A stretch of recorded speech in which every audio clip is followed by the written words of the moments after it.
अप्रैल की माहाना एडजस्टमेंट में बिजली महंगी करने की दरखास्त पर नेपरा में समाअत कल होगी। CPPA ने बिजली ₹1.27 फी यूनिट महंगी करने की दरखास्त जमा करवा रखी है।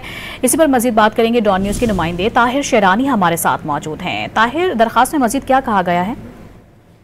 जी देखें, सरकारी बिजली तकसीमकार कंपनियों के सारिफीन के लिए जुलाई 2024 से लेकर मार्च 2025 तक की मुसलसल 9 माहाना एडजस्टमेंट में बिजली सस्ती की गई, जिसका इतलाक सितंबर 2024 से लेकर मई 2025 के दौरान किया गया।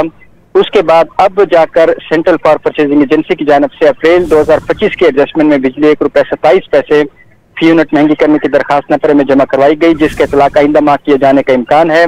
नेपरा समाअत करेगा और समाअत के बाद 1 हफ्ते के अंदर तकरीबन ये फैसला जारी किया जाएगा कि बिजली का इतलाक कब से होगा और जो इजाफा मांगा गया है उस मत में कितना इजाजत दी जाती है।